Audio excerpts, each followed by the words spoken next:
Welcome back sa aking YouTube channel. Para sa mga first time lang po na manood, please click mo na yung Jeremy's TV Manila. Anyway guys, wala na pong bayad to, libre lang. Tulong mo na lang din sa kapwa mo. Alright, thank you very much po. So ang topic natin ngayon for today's reflection, nabubuhay tayo ngayon sa mundo ng kompetisyon. Diba? Sa panahon natin ngayon, napakabilis ng panahon.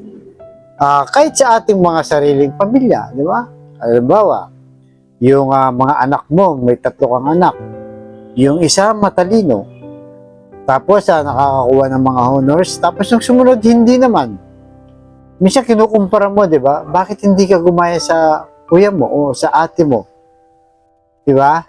Na maging magaling sa eskwelahan. So, minsan tayo rin mismo na para bang bias tayo o may tinitingnan tayong hindi dapat. Diba? Ganun din sa mga politician. Pagalingan sila ngayon, lalo na malapit na yung election, diba? Kung sino-sino yung mga nagpapakita ng gilas, kunwari mabait, diba? Maraming nagawa, walang nagawa. So, depende kung saan yung ang mga taong nagko-compete. Even ngayong papalapit ng Pasko sa mga laro, di ba? Sa mga Christmas party, yan. Siyempre, may parapol yan, di ba? So, nag-uunan tayo doon sa first prize kagad, nakatingin, na dapat makuha natin yun, di ba?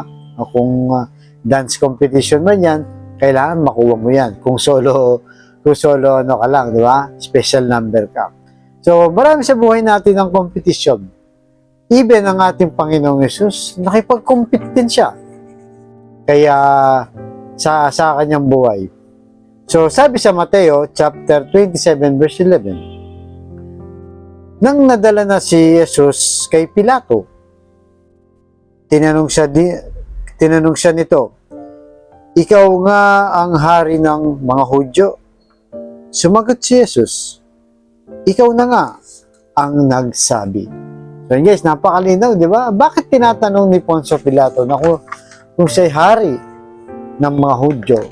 Siyempre kasi guys, dahil competition yan.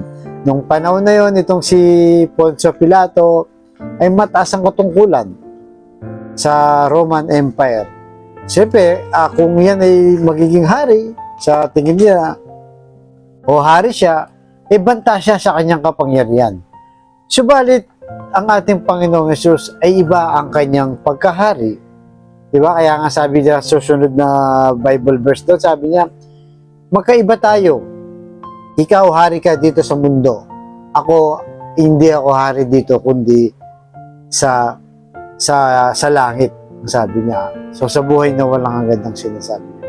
Kaya kung makita nyo guys, dito, ini-invite ng ating Panginoon Jesus itong si Poncio Pilato na sumama sa kanya, na yung kanyang pagkahari dito sa mundo, itong si Poncio Pilato, panandalian lamang, mawawala. Di ba? Kukupas yung kanyang posisyon, even siya mismo ay mawawala. Kaya ang imbitasyon ng ating Panginoon Jesus, sa akin ka pumunta, sa kaharian ko ay walang hanggan. Forever kang mabubuhay doon, forever kang masaya. Kaya even tayo guys sa ating kapanahunan, sasama ba tayo kay Kristo na nag-i-invite papuntang paraiso? Kasi marami tayong pinagkakaabalan dito sa mundo na to. Minsan talagang sobrang busy natin sa kakahanap buhay, sa kakanegosyo, o ano mga pinagkakaabalan mo ngayon. Nakakalimutan mo na darating yung araw ay mawawala din naman ang lahat na yan. Kaya kasi tayo guys, di ba? Mahilig tayo sa easy life lang. Sa panahon natin ngayon, napakadali ng lahat. Papindot-pindot lang, di ba? Sa TV may remote, sa electric fan may remote, sa aircon, remote control din, di ba? Pero nung araw, di ba? Nagpapaypay lang tayo hanggang magdamag. Di ba?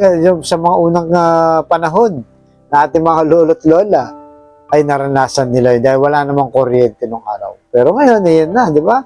Even sa pagkain, hindi mo na kailangang maghirap pa, di ba? Pagka sa mga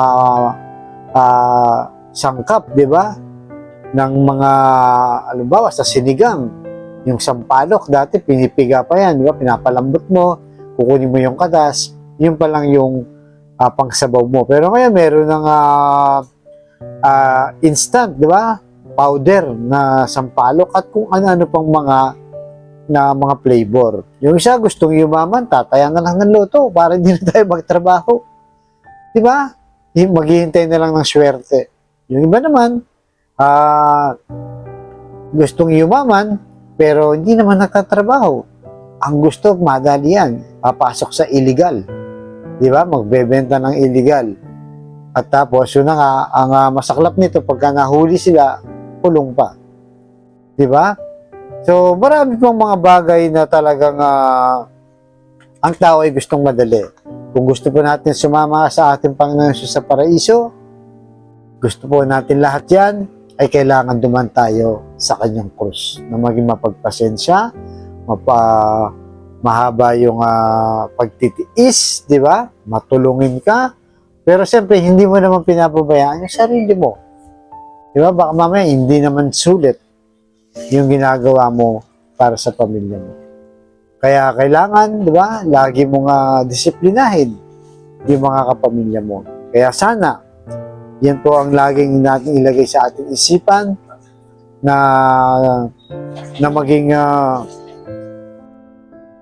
ang isip natin ay laging nakatuon sa Panginoong Yesus para hindi tayo maligaw at hindi tayo mag-shortcut sa buhay. Kumbaga, dumadaan tayo sa proseso.